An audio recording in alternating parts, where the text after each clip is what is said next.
Subscribe now and press the bell icon. Never miss an update. तो मैं जितेंद्र पारिक हमारे YouTube channel जिसका नाम है मुकेश एजुकेशन हब में आपका एक बार फिर से स्वागत करता हूं।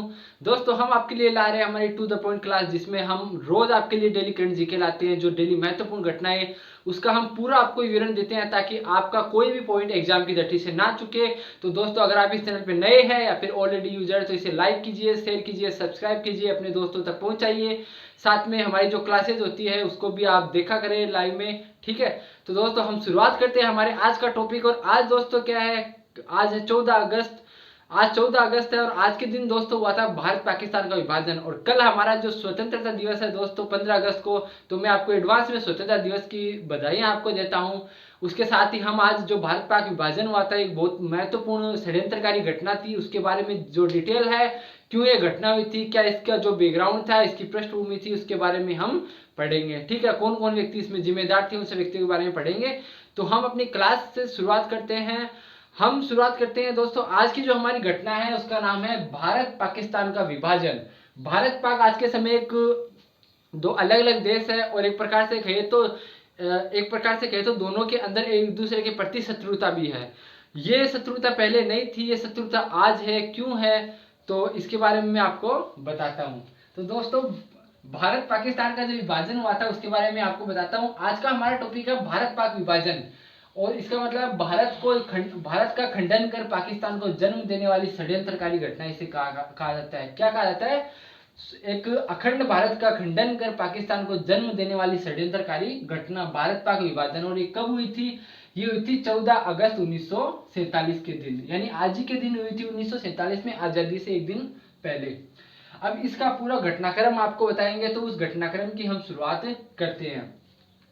दोस्तों एक कहानी है कि जब 1857 की क्रांति हुई थी, एक 1857 का जो महत्वपूर्ण स्वतंत्रता संग्राम था, उस स्वतंत्रता संग्राम में हिंदू मुस्लिम एकता ने एक साथ लड़कर अंग्रेजों का सामना किया था।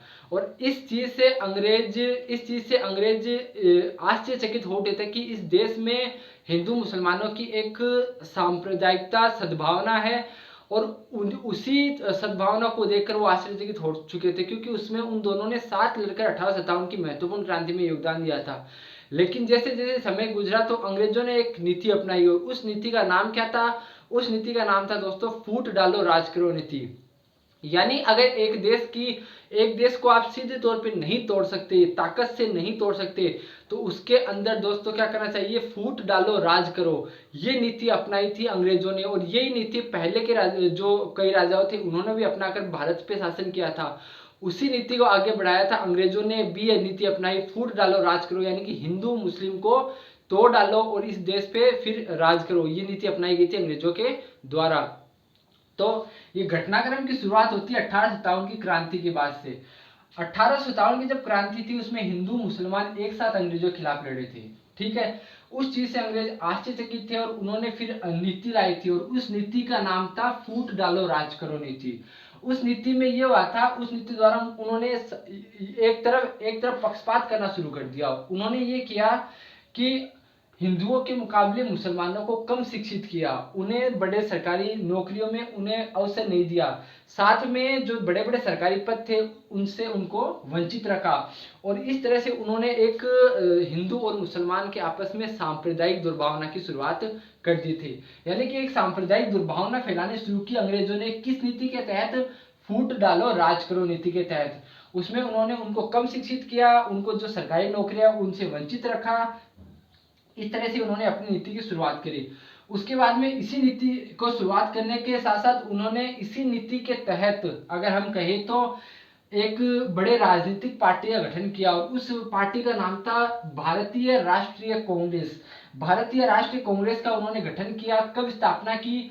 ये स्थापना की गई थी 28 दिसंबर 1885 को।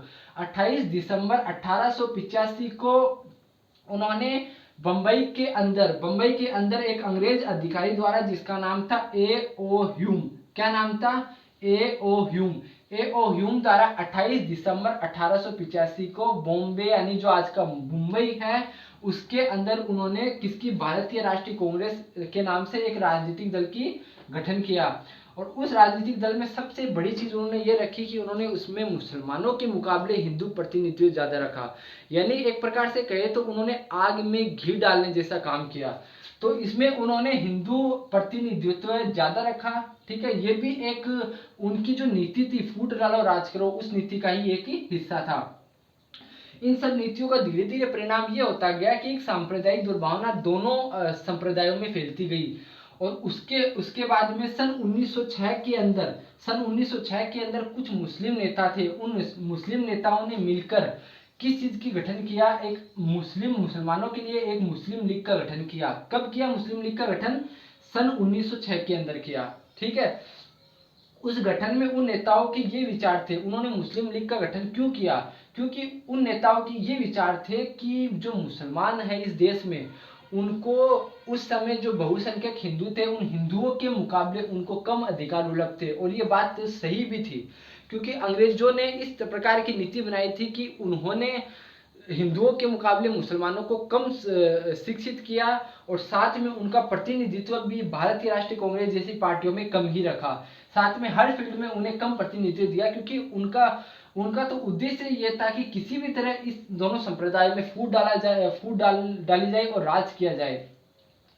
इस तरह से ये चीज हुई। तो मुस्लिम लीग का गठन इसी चीज को, जब मुस्लिम नेताओं के मन में ये विचार था कि मुसलमानों को हिंदुओं से कम अधिकार उपलब्ध थे, और उसी विचार के तहत उन्होंने मुसलमानों के लिए अलग से मुस्लिम लीग का गठन सन 1906 के अंदर किया था। और उनका ये भी मानना था किनका? मुस्लिम लीग का ये मानना था कि भारतीय राष्ट्रीय कांग्रेस में हिंदुओं का प्रतिनिधित्व ज्यादा था। भारतीय राष्ट्रीय कांग्रेस हिंदुओं का प्रतिनिधित्व करती थी, यह भी उनका मानना था।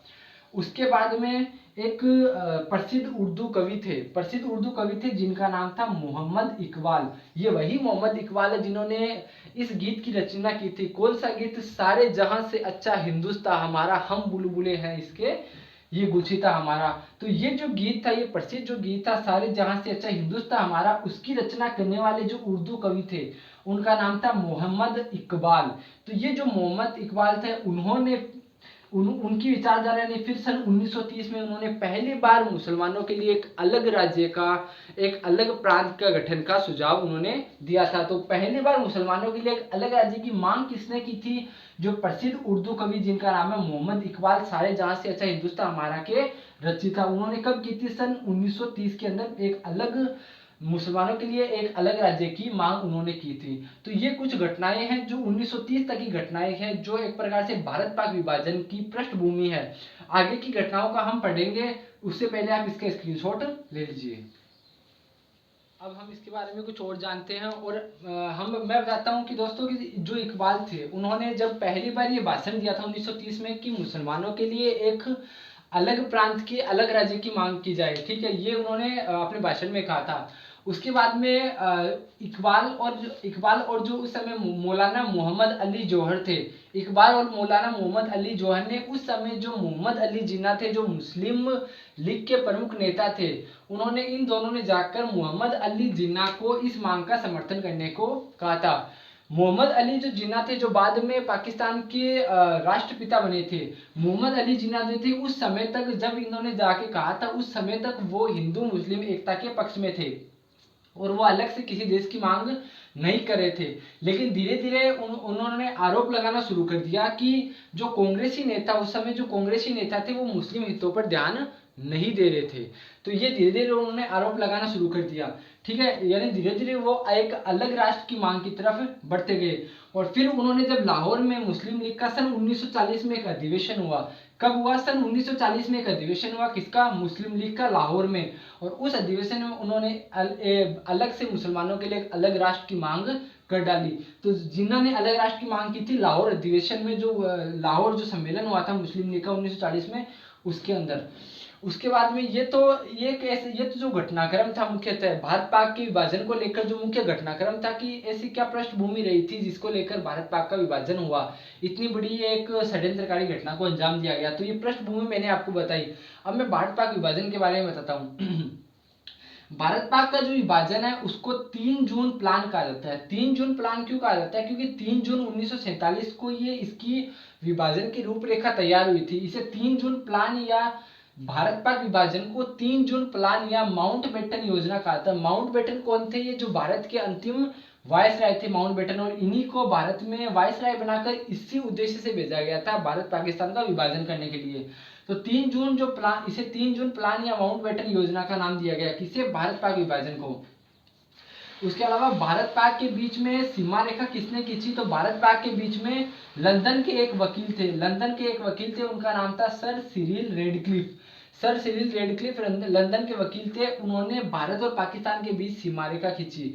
इसलिए जो भारत और पाकिस्तान की अंतर्राष्ट्रीय सीमा है उसे रेडक्लिफ रेखा भी कहा जाता है। उसके अलावा 18 जुलाई 1947 के दिन जो ब्रिटिश संसद थी, उस ब्रिटिश संसद में भारतीय स्वतंत्रता अधिनियम पारित किया गया। यानी भारत को स्वतंत्रता दी जाए और उसके साथ में ही भारत पाक का विभाजन किया जाए। यानी जो भारतीय स्वतंत्रता अधिनियम जो पारित हुआ था 18 जुलाई 1947 को ब्रिटिश संसद के द्वारा, उसमें भारत पाक की विभाजन की प्रक्रिया को अंतिम रूप दिया गया। तो इस तरह से ये भारत पाक का विभाजन की प्रक्रिया हुई। कुछ थोड़े से पॉइंट और हम जानेंगे, उससे पहले आप इसको स्क्रीनशॉट ले लीजिए।